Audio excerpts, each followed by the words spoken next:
प्यारे बच्चों, आज की इस हिंदी व्याकरण शिक्षण में आप सभी का स्वागत है। जैसा कि हम सब जानते हैं कि हमारी मातृभाषा हिंदी है। हिंदी को भारत की राजभाषा का दर्जा भी दिया हुआ है और यह भाषा भारत के एक बड़े भूभाग में बोली जाती है।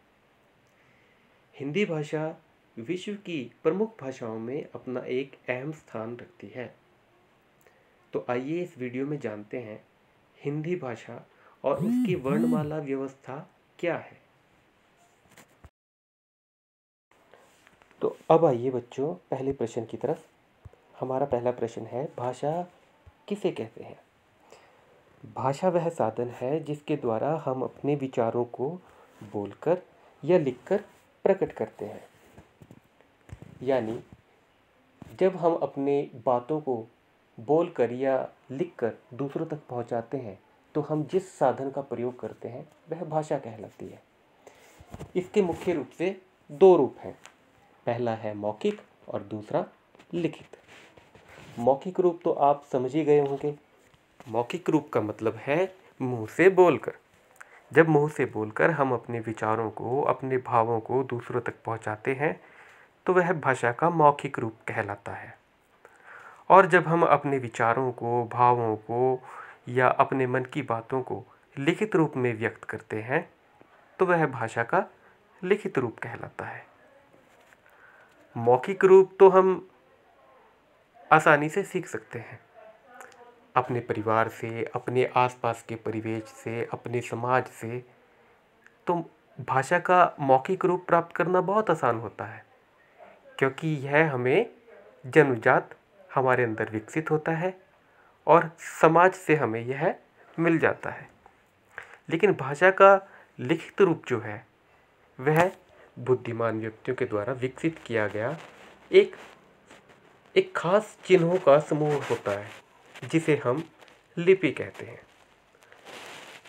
मौखिक भाषा को लिखने के लिए, यानी कि जो भाषा हम बोलते हैं उसको लिखने के लिए जो चिन्ह बनाए गए हैं, जो सार्थक चिन्ह बनाए गए हैं, उन्हें लिपि कहते हैं। हिंदी भाषा की लिपि देवनागरी लिपि है। लिपि के बाद अब हम आते हैं वर्ण पर। वर्ण किसे कहते हैं और वर्णमाला क्या है? तो बच्चों, वर्ण कहते हैं अक्षर को, जैसे अ, आ, ई, क, ख, ग आदि। और अक्षरों की यह माला ही वर्णमाला कहलाती है। वर्ण मुख्य रूप से दो प्रकार के होते हैं, स्वर वर्ण और व्यंजन वर्ण। स्वर वर्ण किसे कहते हैं? स्वर वर्ण उन्हें कहते हैं, उन सार्थक ध्वनियों को कहते हैं जो बिना किसी अन्य वर्णों की सहायता से बोले जा सकते हैं, जैसे अ, आ, ई, उ, री, ए, ऐ, ओ, औ। इसके अलावा जो अंग और अह है, इन्हें आयोगवाह कहते हैं। आयोगवाह अनुस्वार और विसर्ग को कहते हैं। ये ना तो स्वरों में आते हैं और ना ही व्यंजनों में आते हैं।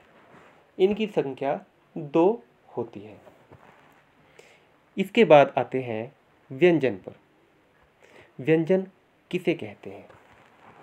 तो बच्चों, जिन वर्णों का उच्चारण बिना किसी अन्य वर्णों या स्वरों के बिना नहीं हो सकता, उन्हें व्यंजन कहते हैं। यानी व्यंजनों को बोलने के लिए हमें स्वरों की सहायता लेनी पड़ती है। उदाहरण के लिए क व्यंजन को हम लेते हैं। अब ये क व्यंजन जो है, इसमें अ की ध्वनि भी आ रही है, क जमा अ, क। तो यह व्यंजन जो होता है, यह स्वरों की सहायता से बोला जाता है।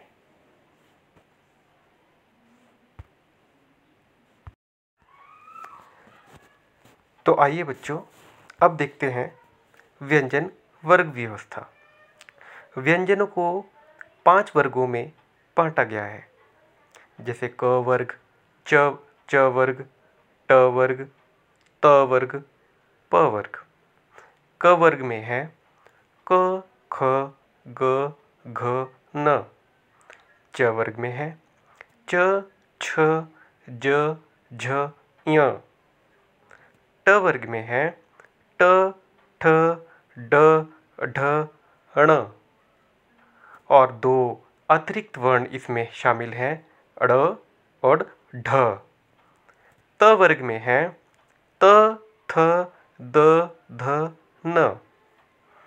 प वर्ग में है प फ ब भ म। य र ल व। श श स ह।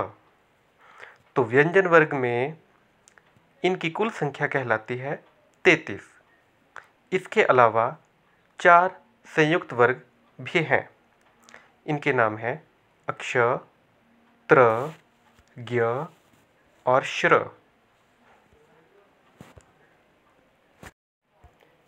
स्वर और व्यंजनों के बाद अब बारी आती है अतिरिक्त वर्णों की। अतिरिक्त वर्ण किसे कहते हैं? अतिरिक्त वर्णों में 2 आयोगवाह वर्ण शामिल होते हैं और 2 हैं ढ़ और ढ। इनके बाद जैसा कि हम पहले भी वीडियो में जान चुके हैं 4 होते हैं संयुक्त वर्ण।